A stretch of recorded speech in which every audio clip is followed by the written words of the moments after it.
Welcome to the Warren Cycling Podcast. My name is Ian Warren. I'm in Mainz, Germany today. And I'm Randy Warren, and I'm in Asheville, North Carolina.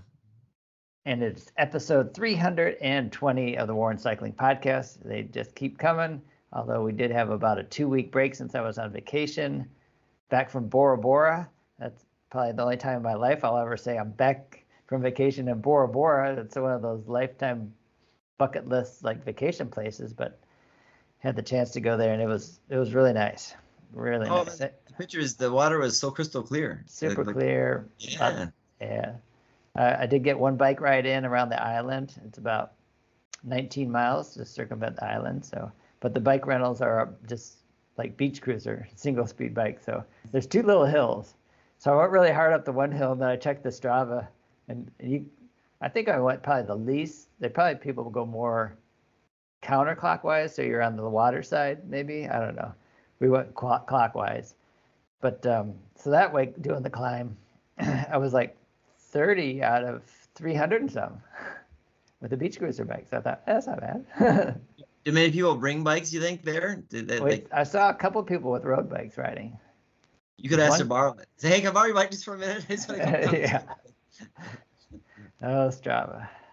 Well, the excitement about us podcasting today is that there was 2 really great stage races to talk about.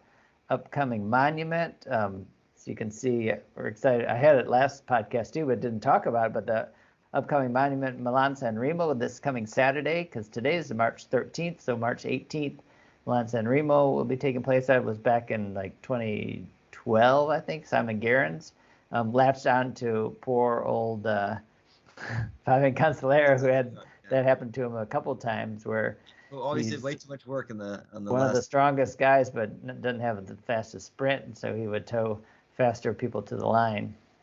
Yeah, he not only didn't have the fastest sprint, but he got so frustrated with people not working at the end that he would end up just like he said, towing people to the finish. So yeah. So you got Milan-Sanremo behind you, which is coming up. I've got the Primavera, what do you call it? The Promenade, the Primavera. The Promenade of Nice behind me when I rode there in 2019 as part of Haute Route, and Paris-Nice just finished on that same promenade there too. And they just announced that the Tour de France final stage, the final 2 stages of the 2024, first time finishing way away from Paris because of the Olympics 2024, and they're going to finish. I think they're going to be very close to the promenade on a time trial day, the last day, 35-kilometer time trial, kind of hilly time trial, starting in Monaco, going up above a couple climbs, including the Col d'Aez climb, which they really like that climb because they put it into Paris-Nice every year. But it'd be interesting because in 2024, it's going to have a Paris-Nice kind of feel towards the end, but usually the Dauphiné tries to get some stages to give riders maybe a chance to preview rides. So Paris-Nice and Dauphiné can both be preview of the Tour de France for 2024. Yeah, and the penultimate stage is going to start in Nice and then go up into the mountains, up a Cat 1 climb, finish on a Cat 1 climb. The penultimate day, so the last 2 days, depending on what happened before then, of course, but they definitely could be dramatic days in terms of adjusting the GC, even with the finishing up a Cat 1 climb. I've already just saw that this morning, so I looked to see, because we're going to be there.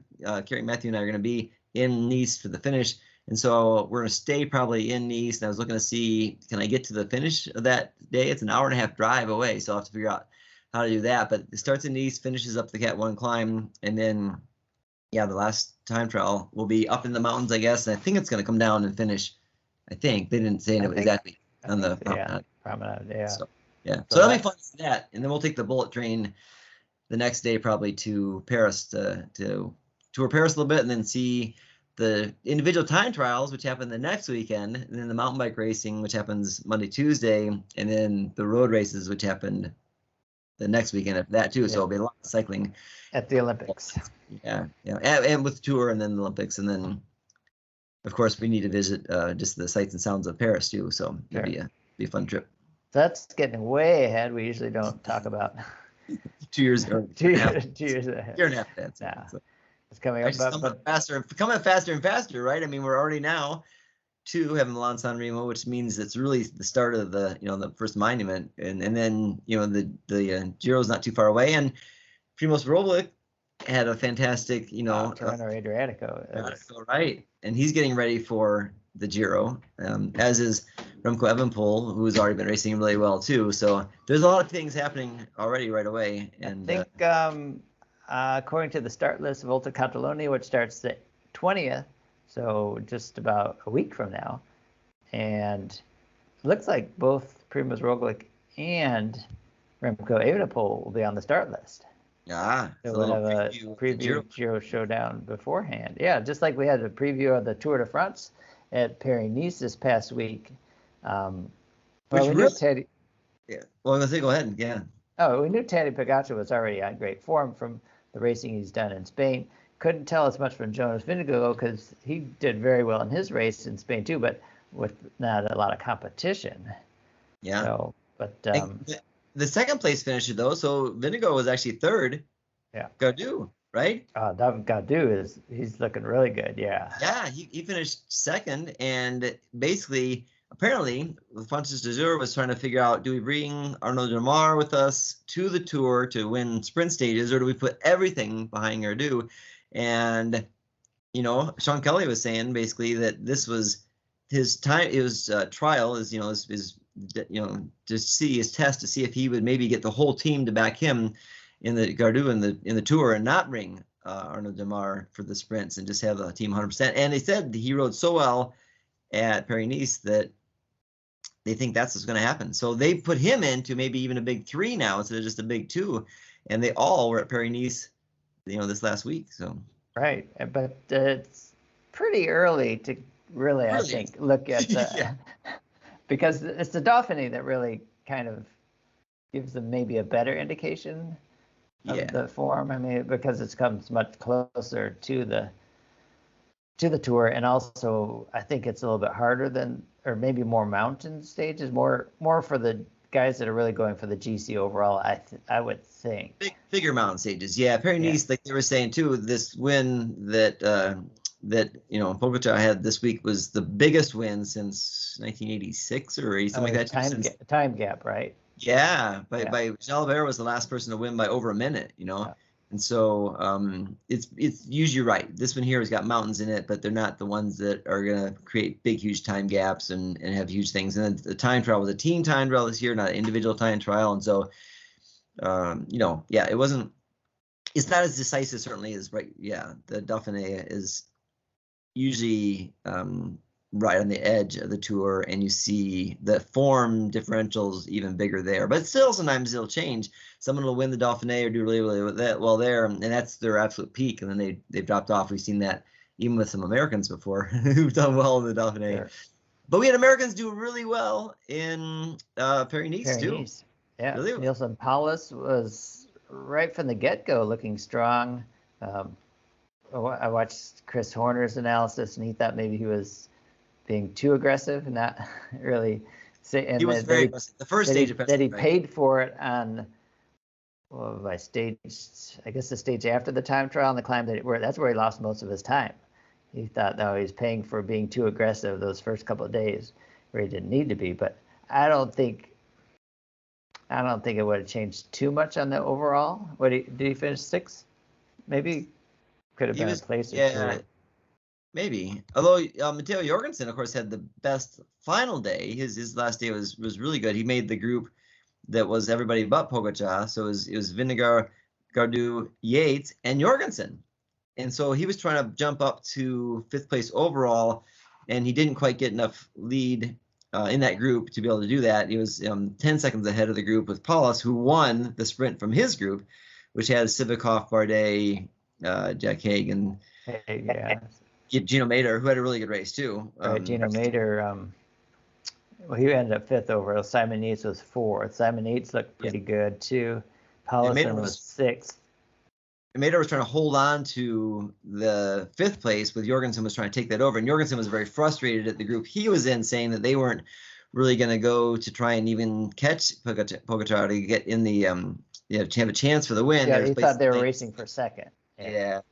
which, yeah, it's hard to say. Of course, he was feeling great that day. When you're the guy feeling the best in a group too like that, it is always gonna be frustrating for you because it's really hard for him to get away. And he actually didn't make the group initially when that climb started.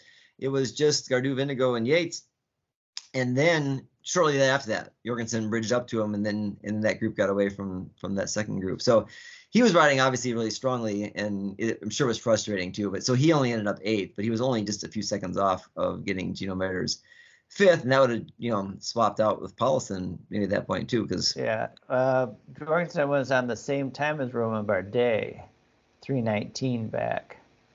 Yeah, and then Paulus was just 2 seconds ahead of them. Gino Meder was at 2:56. Yeah. So that's 23 seconds. But yeah, that's definitely doable. And it was a really long climb. It was like 15.7 kilometer climb, was it, on the penultimate day? Maybe yeah. Yeah. The last day the climb was only 3.5 kilometers, but they did it twice. You're right, but yeah, quite as much. Can't get as much of a time gap certainly on that. If you think about last year, Primož Roglič barely held on to win, but he didn't the year before he lost it. Yeah, I think the year before he lost it in a crash, right? Yeah. And last year Simon Yates took off, and Roglič had Yates got the win, but Roglič had to limit his time losses. I think he actually was out of the virtual jersey on the climb, but then Van Aert did a lot of work to help him. Yeah. Van Aert really saved Roglič. So he didn't win so convincingly like Pogačar won this year. Pogačar just, dominated. Yeah. Although Gaudu, gave him some run, close runs on a couple stages, but.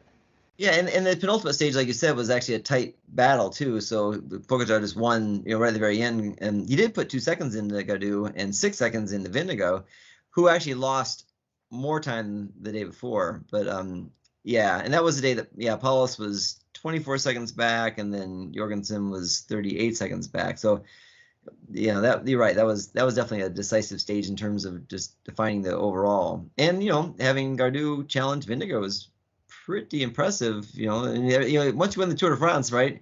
There's a target on your back every time you're getting into it. So I wonder how Vingegaard is feeling. I think he's doing the build-up that he needs to do to be where he needs to be probably for July. So I don't know if he has that. He's not that racer like Pogačar that just likes to win all the time. Or he does. Maybe he likes to win all the time, but he doesn't. Yeah, but maybe he doesn't have the capability to be able to be that good all the time. As Pogačar, he's just a pretty special rider. Right. And then that I was trying to think what else happened in the Paris-Nice we should talk about, but I think the team time trial is something that was fascinating because of the format change where the first rider crossed and how teams use different strategies, and that's something maybe we could show up again later if they like that. And there's pros and cons. It does make it more interesting and exciting to have them use a different strategy where they might kind of launch the rider that's going to be their GC person to get as much extra time. Or like Jumbo-Visma, they were they're super strong time trial team anyways, and they came in together. But Pogačar, they didn't have all their big gun time trialists, and so he was the strongest guy anyway. So he went off. They launched him, I guess, so to speak, and he gained 12 seconds on the rest of his team. Yeah, Michael Berg was the next person on his team who was 12 seconds back, and then Felix Gostharder, yeah, he was 49 seconds back, and then the Matteo Trentin was 204 back, so their team was shattered. So they towards the end it was once Pogačar's launched to go, then the rest of them don't really need to ride, do they? Yeah, well, except for you don't want to get time cut, So Novak, their last place person, was 601 back, which is getting pretty far back.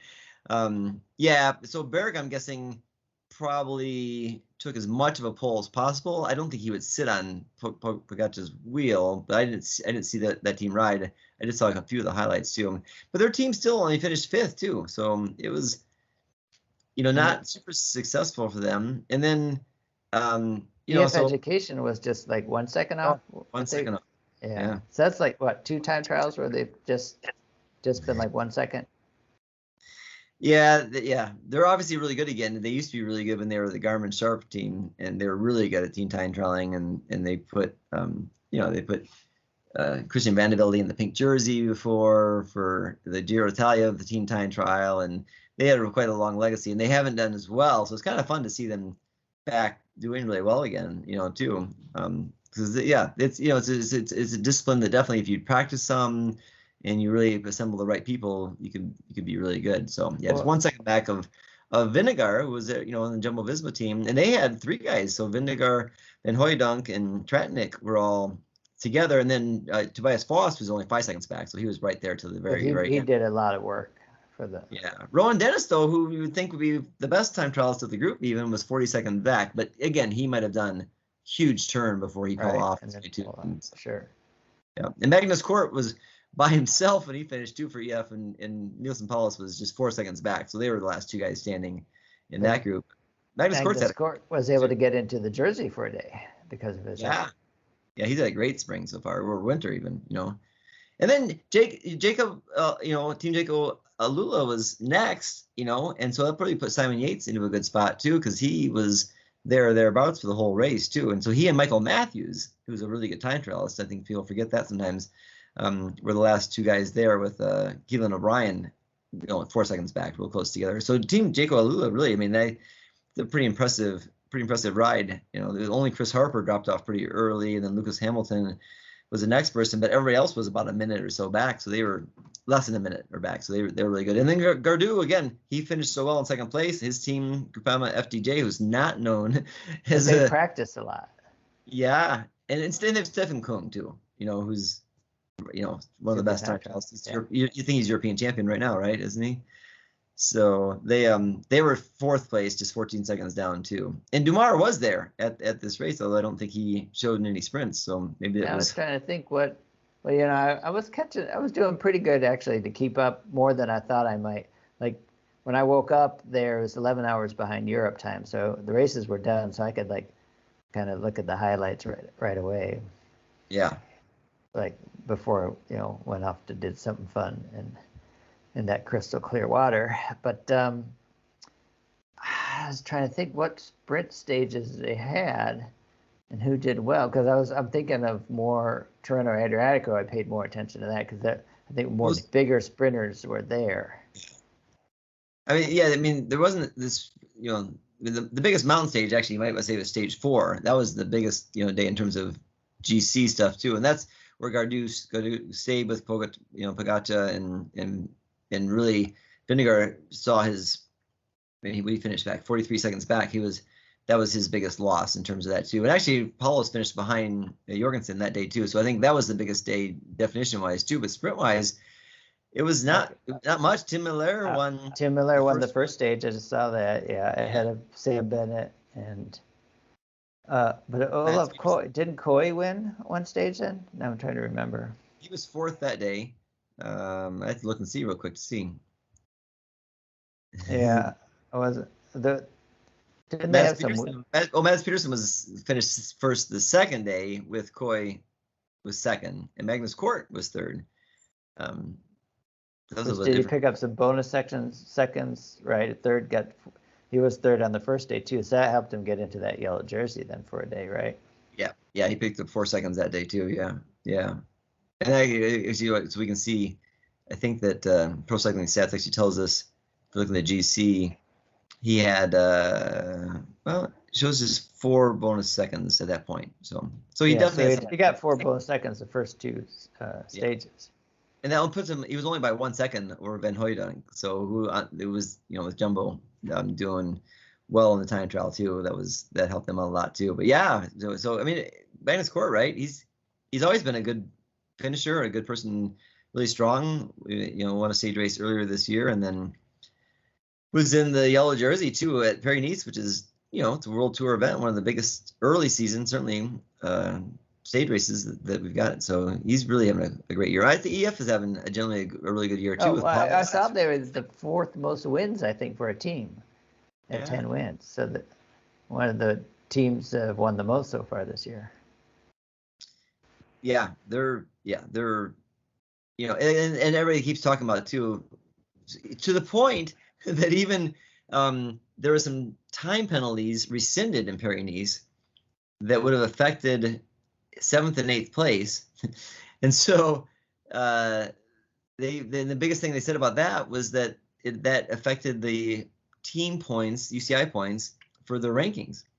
So they're thinking about 3 years out already in terms of the team rankings and who might be relegated on the World Tour. So it's huge. It's a huge issue. Not just last year when they was coming down to the very end, but it's heading it now too. So I saw Case Bull was there. Huh. And Mark Cavendish was in Italy. Yeah, that's interesting because he's his main lead-up person. Right. But Olaf Koy, he's real young for Jumbo-Visma. He won that stage. Was it stage 5? I see. Ahead of Mats Peterson and Tim Merlier. So. Okay. Yeah, he was by far in the green points jersey competition. He was the best sprinter. So he was 3rd place. Pogačar, Gaudu were 1st and 2nd. Then Vingegaard and Yates and Mader and Paulus and Bardet and Jorgensen. So he was basically the only sprinter who got into the green jersey points competition, and he was 2nd up until the last day, and then he was 3rd. Do you think they should weight the points more on the sprint days so that the actual sprinter is in the points jersey, or more a faster finisher than someone that wins on the mountaintops more? Like, I mean, it seems like it should be skewed a little bit better and not have the same guy winning so many jerseys. And certainly they do that in the Tour now, and they also are putting the Tour sprint point into a spot where more sprinters can get points as well too. And this is run by ASO, so it's run by the Tour organizers too. Well, yeah, it's a shorter race too, and they make it a little more climbing heavy, so the sprinters have a harder time for sure. There's only a couple sprint stages, so yeah, it's not really fair to think that the sprinters are going to be able to do well or win this. I said Okoye was the only sprinter. I mean, you have to go down. I wouldn't say Magnus Cort or even Brian Card in 11th place is really a pure sprinter. You have to go down to Matteo Trentin, who's not even a pure sprinter too, in 14th place to find another sprinter really. So yeah, it's not skewed for the sprinters at all. The points competition, in the Paris-Nice, and then the climbing competition too. Gergaard from UNOX Pro Cycling Team got that, and you think, is he the best climber there? Pogačar he worked really hard to get his points, though. Yeah, right. But Pogačar was next, and Gaudu was next, and then Einkorn was after that, and Vingegaard was all the way down to 8th place. So yeah, these competitions don't always reward the best sprinter or the best climber for sure. It's someone has to kind of have to game the system. So why do you think they changed to a darker green? I don't understand. I don't read much about it, but why mess with something like that? I don't get it. Definitely. Why change it to a color that's like so close to another team? I mean, it's just almost like Bora Hansgrohe's team, which is going to make them probably have to change their jerseys for the Tour. Seems weird. I don't know. I don't know whose idea was that. I like a forest green. I'm tired of that bright green. I mean, I couldn't pick it out very well. Oh yeah, you're not used to seeing it. You're not used to looking for it. Well, even like in Tirreno-Adriatico with the blue leaders jersey, that one you have to acclimate yourself. We're so used to the yellow jersey or the pink jersey because it's iconic with the Giro. But other than that, you always think about the yellow jersey, which you think ASO's done a really good job of marketing that yellow jersey to get so many teams to put the yellow jersey. And of course, all the other races that they hold, like Paris-Nice, uses the yellow jersey.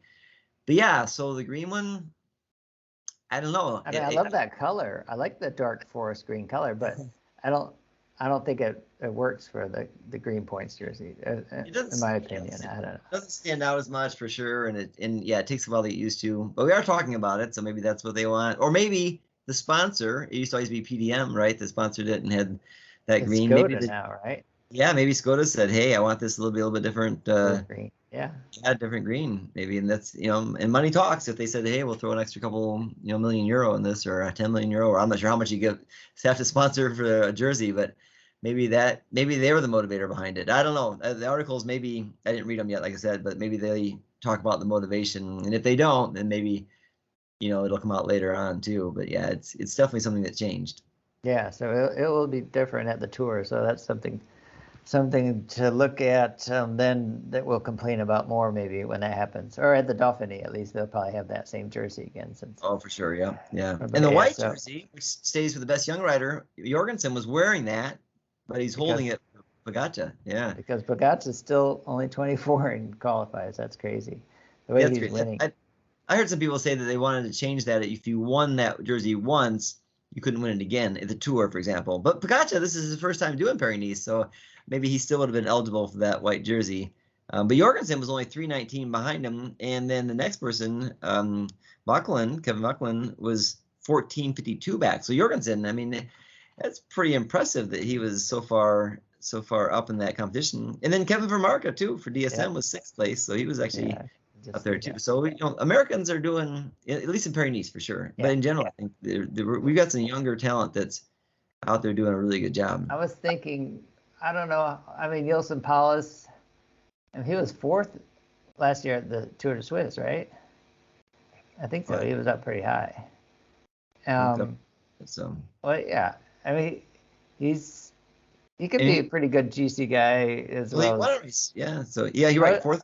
You're right. Yeah. I think I was on my ride today. I was riding in Germany. Got a little rained on. It wasn't too cold though, so I hadn't ridden much. I needed to get some miles in. But I was thinking about Christian Vande Velde for some reason, because I think Neilson Powless is 26 now. 27. I'm just thinking he's having a more gradual build up, but he's getting better and better each year. I don't know. Christian Vande Velde, I think, kind of came into his best years, at that prime age what the riders used to, 28, 29, 30, around there, where then he got 4th at the Tour, which is great. And I was thinking, how do these riders compare to Christian Vande Velde? Do you think they're better than he was at that, maybe at their age now? Are they going to keep getting better and get up to that kind of a level to be maybe 4th overall at the Tour? I don't know.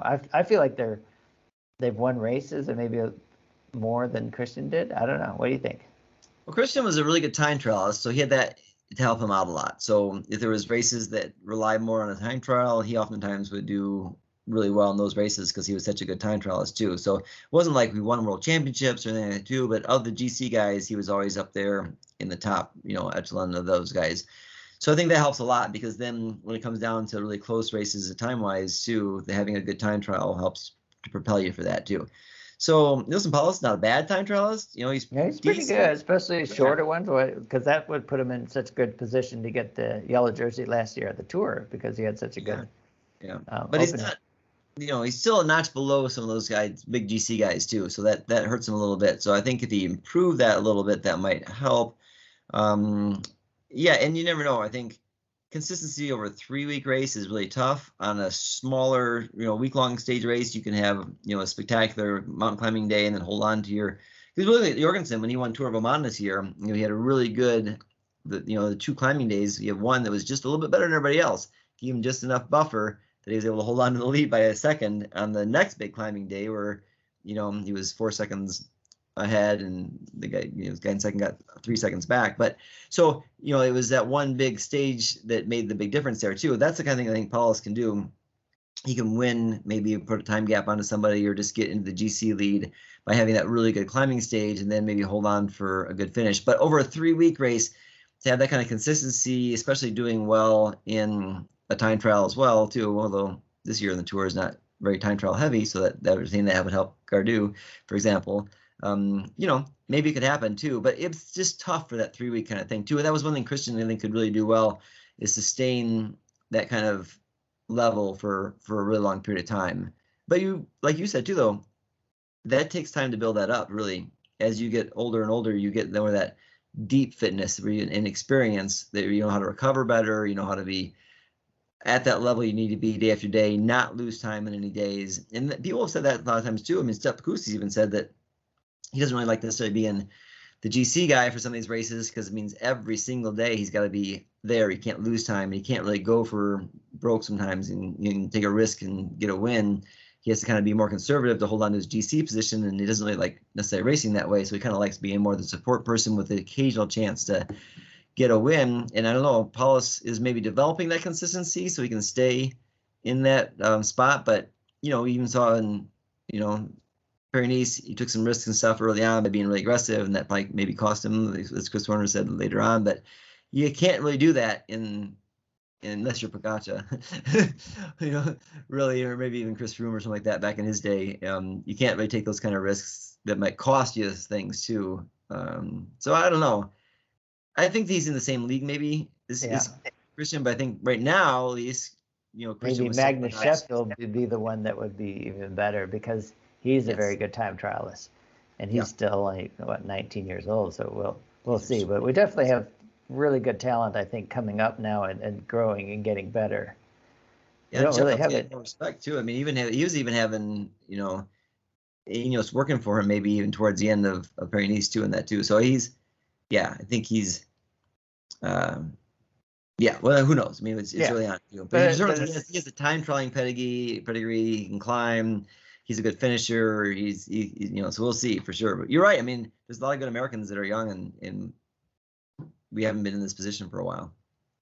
And just talk about the Americans doing well. Did you see in that Styria Spring Trophy race in this first stage that Artem Schmidt got a win? I didn't. Yeah, Artem Schmidt. He does cyclocross too, right? He just aged out of the juniors. He's 19 now. I think he turned 19 in January. But he's racing for Action Hagens Berman, or what are they called this year? But he won the first stage in the race. So that's great. Yeah, it's great when there's people that aren't on our radar to watch all the time. They get good results too, because that kind of shows more depth for sure too. We're not just counting on 2 or 3 riders to carry the American flag, but there's people that catch us by surprise, which is great.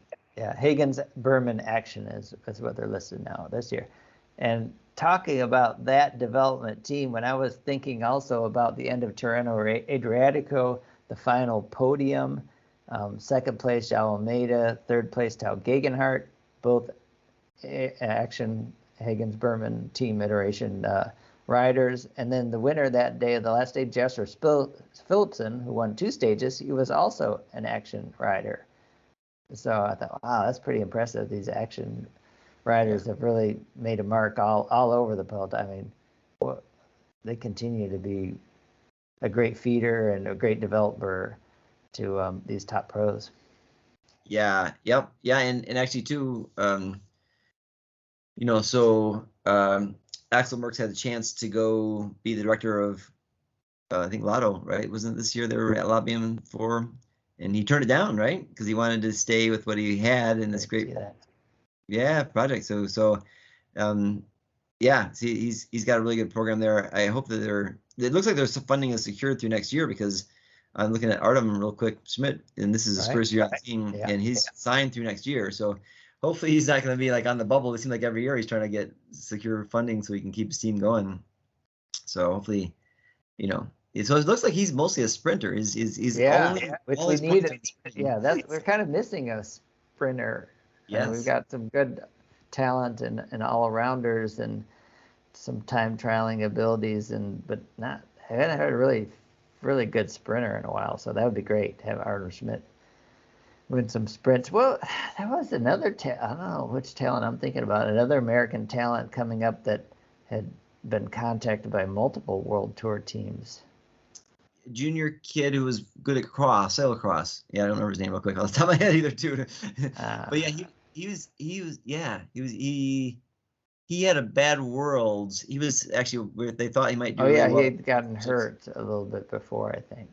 And maybe he crashed too at Worlds. I think he had a bad. Yeah, we were talking about him before. Yeah. Anyway, there's without having like the big races, that was, I think, helpful to bring more American interest into cycling, and like the Tour of California or the Tour of Colorado or Utah. Without having those races, it's nice to know that we're still able to get some riders at a high level to get them into the World Tour that we like to, I mean, we love following all the racers and that, but we're partial to the Americans.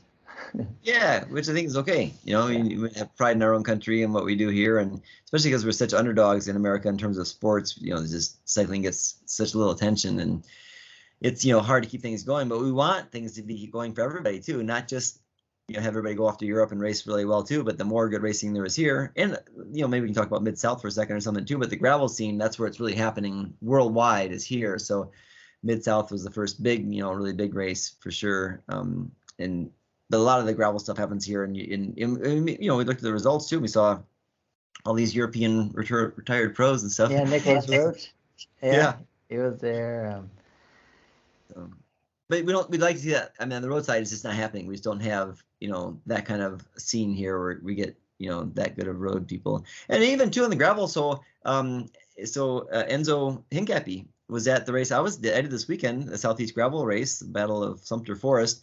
And George Hincapie was there helping out the EF development team who were there in force. They had, 5, 6, 7 guys there. Is that who Enzo's riding for? Or is he still too young? And he's 15 only yet? I think 15 or 16. Yeah, 15. This year I have to look and see. Yeah. But he's on EF though. They're the development team, not the regular team, but the development team. And it's called something else too. They're fully branded all EF, but we should look and see what their official name is. Oh, and he's not even in Pro Cycling Stats. No, he hasn't done any UCI races yet. No. But yeah, he's going to be another good one for sure. Oh, for sure. Yeah. If he wants to keep doing it, but he seems like he likes it. Yeah, and I don't see him very often, and I don't really know him, but he seems like he's pretty low key still. Like at the race this weekend, they were all just joking. There was a bunch of kids racing, and it was a relatively flat gravel race. So it was really fast, and George was helping him out, in terms of positioning and how to keep him going and stuff too. But they seemed like they're just having fun. Like after the race, there was not like. So I remember when I went to Worlds and watched Rebecca Much, who I was coaching at the time, get second place at the World Championships in 2004, and I saw the U23 team, and they were like very not rigid, but they were very subdued and very calm, and it seemed like they were very very serious about it, right too, and which is fine. This World Championships and everything too. This is just a local gravel race, but they were just like having fun, just goofing off, having fun, right? Well, you should be doing it, right? Yeah. Your kids racing bikes. You should be fun, and it seemed like that's what they were doing there, and so. I don't know what the atmosphere is in general. Maybe we should see if we can get George on to talk about Enzo a little bit. We might be able to do that too if we want. But just to see more about the Enzo, that development program, maybe we can get someone else from the program too to see if they've got that attitude where they're just trying to nurture in a fun environment these young kids, because it seems like maybe we can get Jonathan Waters to talk about it. He's willing to talk a lot. So, what's going on there with that program? Because it seems like something, along with Action, of course, who's bringing people into the World Tour all the time. But that's, a different level, I think, than what they're doing with the Hot Tubes is still around too, right? And they've developed tons of riders. Yeah, and they continue to do so. Yeah, Magnus Sheffield came from that program. Yeah, so it's Lawson Craddock. Yeah, there's still a few programs like that too. And we the more the better for sure. The more the better for sure. Well, it'll be interesting too, I think, with George Hincapie. If Enzo continues to have interest, George will probably help that development as he gets older into the different, or maybe he'll just send him off to one of the other teams. I don't know. Because the Hincapie team was really strong for a lot of years too. Yeah. I don't know how much was George behind that team. Yeah, I mean, so he and his brother, Rich. Rich can run that kind of stuff too. So he was pretty instrumental. Like so I rode with some of those guys sometimes when I was in Greenville, and I'd ask him. I said, so especially they had a lot of people from European, especially the Slavic countries, came over and raced with Hincapie's team, and they said, they came over and they centered out of Greenville a lot, and George was really involved in their training when they came to that area and helped them out a lot. So he was really involved with that team for sure. All right. Well, we've been talking about a lot of,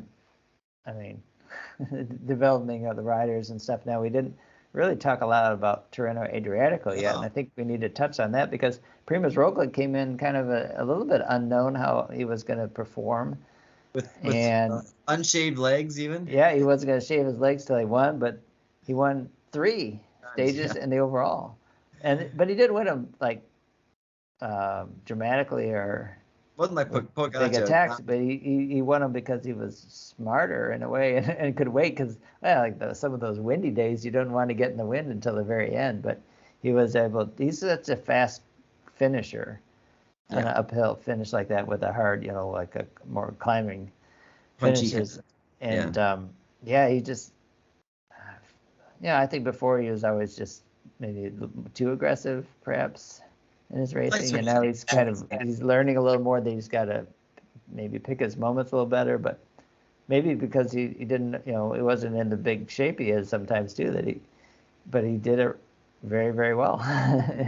Well, he kind of used to win like Pogačar won Paris-Nice sometimes, right? He just dominated the race, and now he's not dominating races anymore, so you're right, maybe he has to be a little smarter about it. And it was really windy both there. Thunder outside. I know you didn't hear it. There's a big thunder outside. I didn't think it was going to be thunder here, and it's not summer in Germany. It's. But they had a lot of wind in Tirreno-Adriatico. Canceled a stage. No, they canceled the stage of Paris-Nice. Paris-Nice, and then shortened the stage that Roglič won in Tirreno-Adriatico. Yeah. Yes, super windy days. Brandon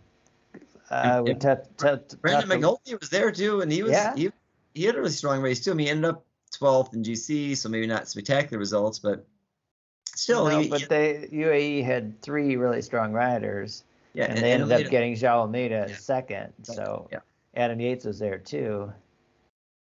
I don't know. He was one spot ahead of McNulty in 11th place. So yeah. I didn't really. It was hard to tell who was working for who though. They were all still. I mean, they all kind of still stayed up there, pretty much. Yeah. And Almeida seemed like he was just a little bit stronger, so he had a good race for sure too. And we're kind of waiting for him to maybe shine a little bit more, too. But yeah, he is. Right. UAE's got a lot of good riders. Oh yeah, coming out that seems. Yeah, well, Jumbo-Visma too. I don't know if I mentioned to you in an email, I think, about Adam de Vos, the human-powered health rider, getting 3rd in a one-day race there at the Albert Actores Profundo Fontrenta race that was won, though, by Per Strand Hagenes. Oh, 19 years old. 19-year-old Jumbo-Visma rider. He was the world champion, though, right? World champion for Norway, I think. Norway, a U23, right?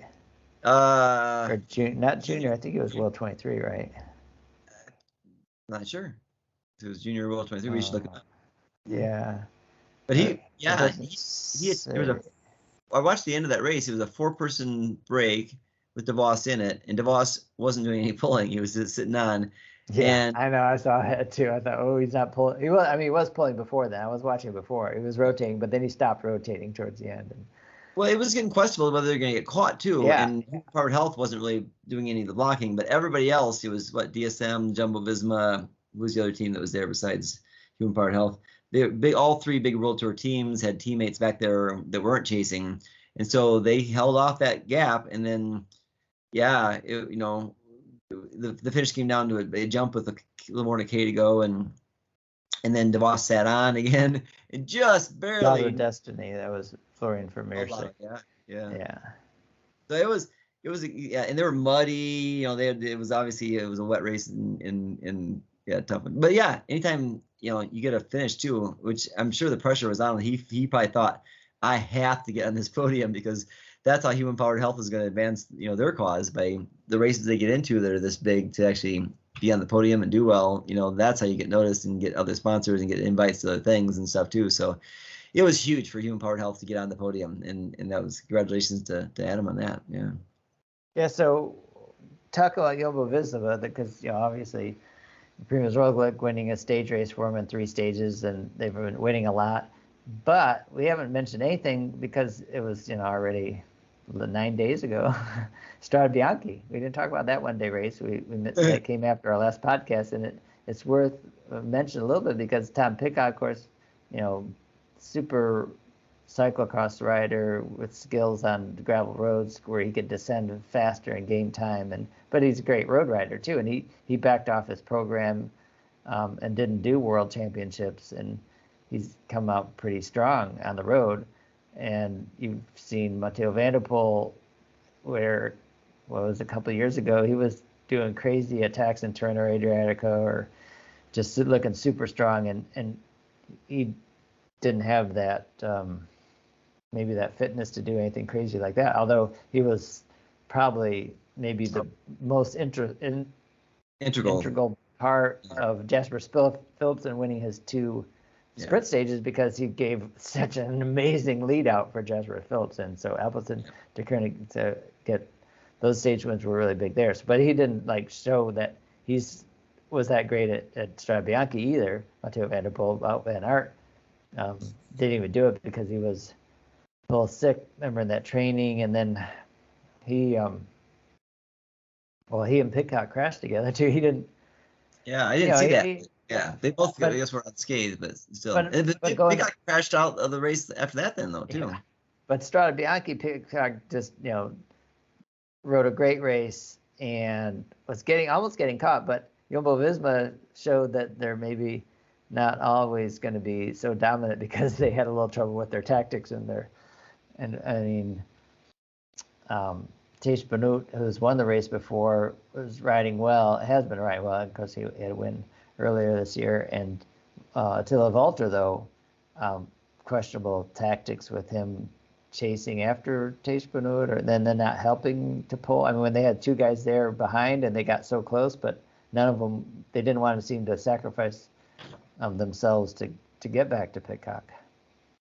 Yeah, I didn't. You're telling me more than that. I didn't. I saw a little bit of it. I was at my gravel camp at the time, so I wasn't able to watch too much too. So I saw a little bit, because they said Pidcock went at 50K to go, and then he almost got caught. But I watched a little bit too. I thought wasn't that close to getting caught.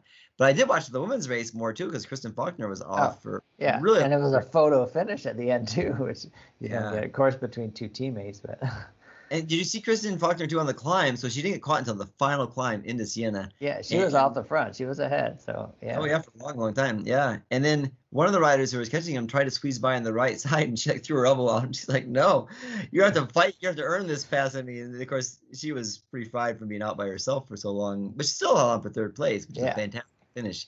And it was. And then there was 2 SC Works riders who, of course, were sprinting it out. So.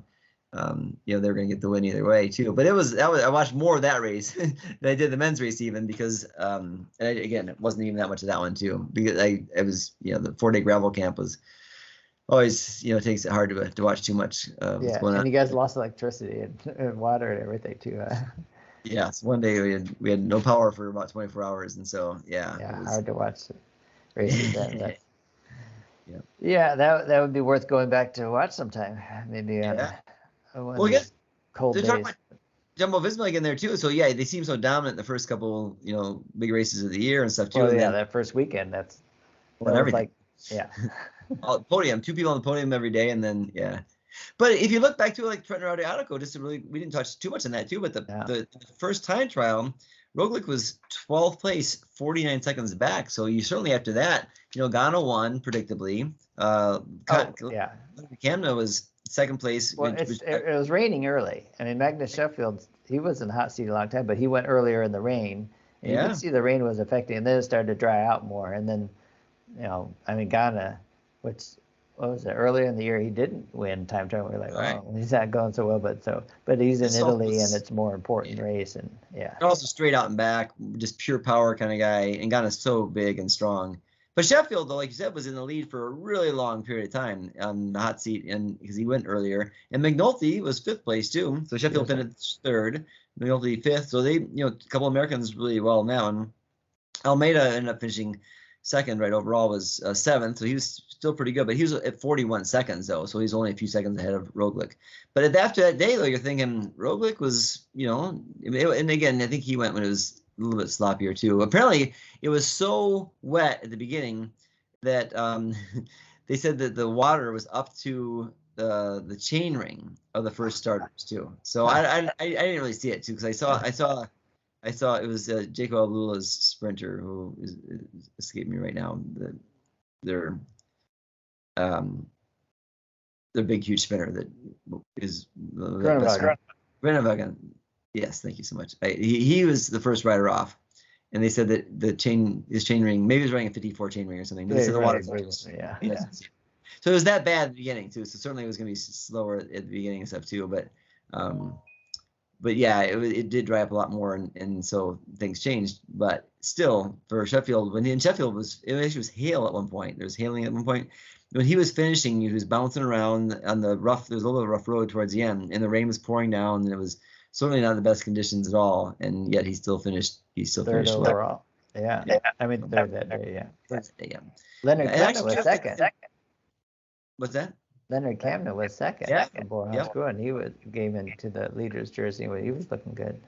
And in the final GC too, I mean, even the last day of stage 2, they were saying that they thought that Ghana was helping to tow around Magnus Sheffield too, just to see if he could, maybe have a good finish at the end. But McNulty ended up finishing second.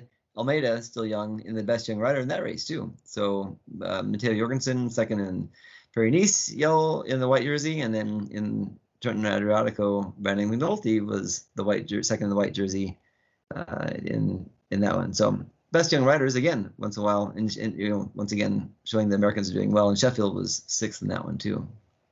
Yeah. Well, I don't know if I can recall anything else much that I wanted to talk about, because I'm getting a little tired now after flying all night and going out for a ride early.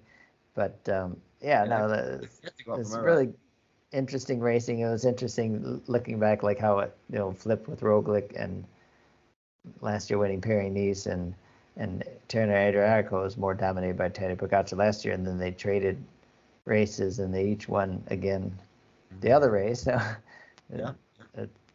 But Pogačar is just, it's going to be fascinating to see how he holds his form. But he's ready to go do all those one-day races. So, I mean, Tour of Flanders, I don't know. Liège, Bastogne-Liège, maybe he's going to win another one of those classics, another monument. He's already got 3, so he likes to win. And I just like his attitude. I like it, too, that UAE, they wear their cycling caps on the podium instead of baseball hats.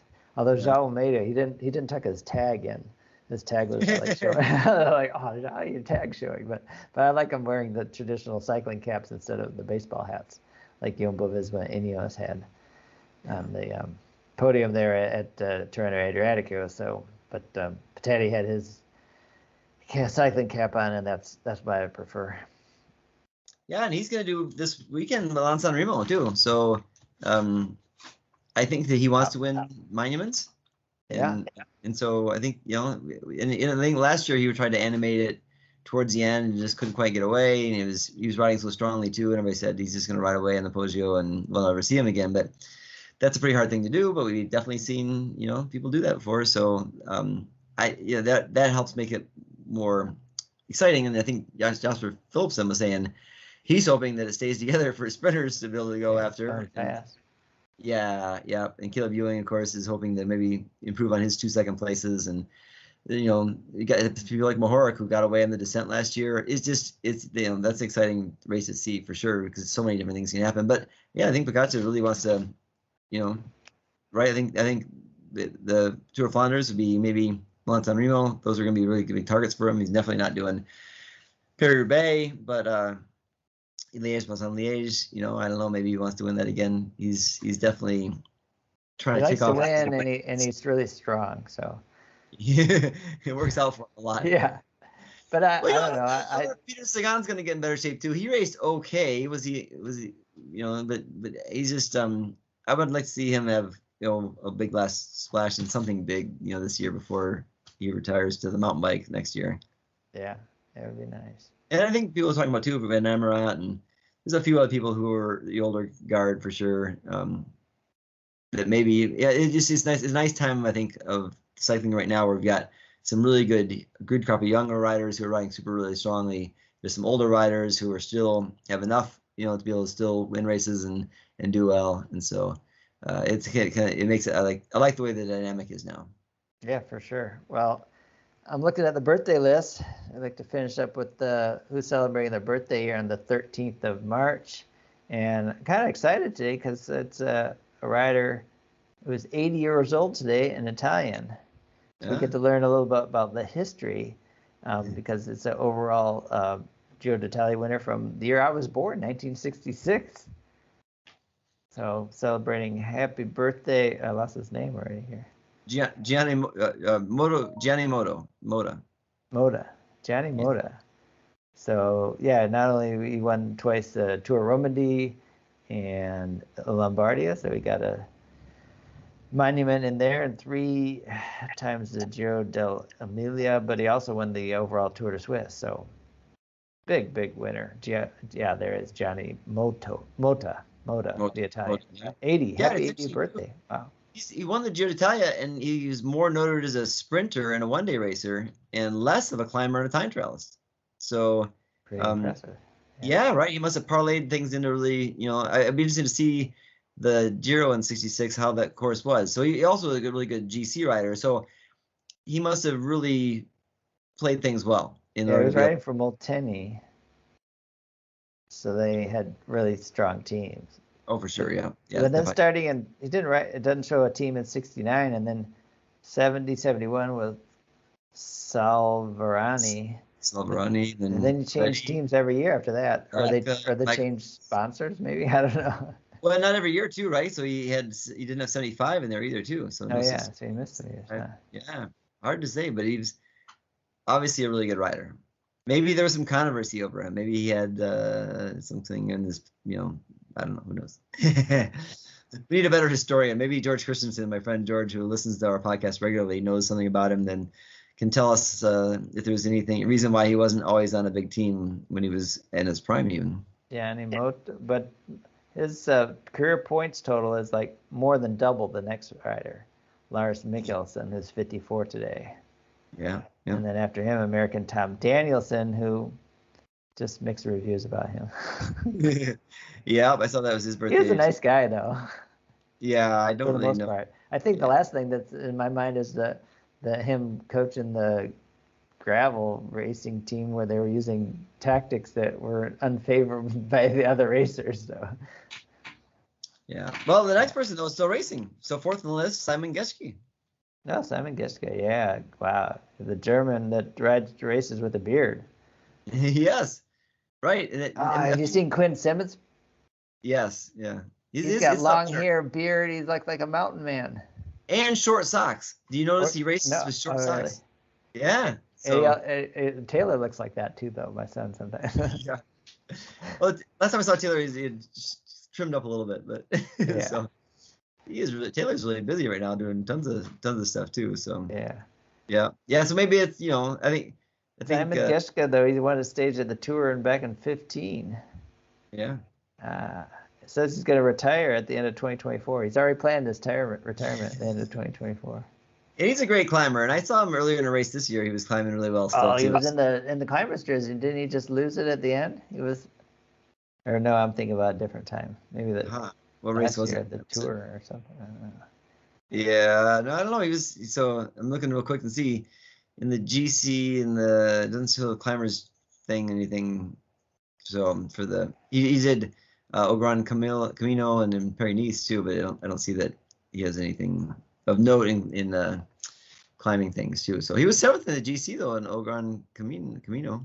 So he's a good racer for sure. Happy birthday! Notable by his beard. Yeah. Happy birthday to Sonny Gilbert.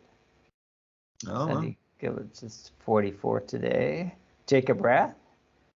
Happy birthday, 32. Jelly Belly Rider. Robert Rush, 33. Robert Bush. Robert Bush. Yeah. Yeah, Bush. I thought it was Rush at first. R. so I tried to switch over to the B with Bush, but no, it's Bush, of course. Yeah. So. And Melinda McCutcheson's 39. Happy birthday, Melinda. This is probably where we lose a lot of people at the podcast. We're scrolling through looking for and that's just their birthday. They're saying maybe they'll say my birthday, maybe my birthday. So yeah, not too many of them though too. So we do have some people with 0 points today, so that means if we refresh it, then we might get different people on the point. If there ever people with 0 points, then they will rotate those through until we get them all. I think. Right. There's a lot on the day. So yeah, episode 320 in the books. It was a big, exciting time of racing to talk about with much more to come. I have very good chance now because I've got a press pass and a trip to be in Barcelona for the last day of Volta Catalonia, so I'm looking forward to that as well. Hopefully we'll talk before then, but there'll be a few Americans at the race, including Joe Dombrowski and Sepp Kuss. Hopefully we'll get to talk to someone, but being a circuit, it'll be nice to just have multiple chances to see the race going by, and at the end of the race, people are sometimes more relaxed because they don't have to think about the next day so much. Yeah, we did not mention Lorena Wiebes too. Having she obviously was racing okay before, not okay. She just wasn't winning every race, but now she's won 3 in a row. so she's just on fire again too. And I thought maybe she was lacked a little bit, although she looks super buff this year. She seemed like she was losing out to her old ex-DSM teammate in some of the earlier races in the year, but she's on fire. So I'm gonna give her kudos for that for sure. Right. Okay. Plenty to come. We'll talk about it all again next time we get together. Hope you get your riding now and stay warm. Yeah, doing camp preview rides this week and next, and I've got a 8-day camp coming up starting a week from Friday, so it's always a big one for sure. All right. Well, we'll talk to you again soon. Thanks, Rainey. All right, thanks, Steve. All right.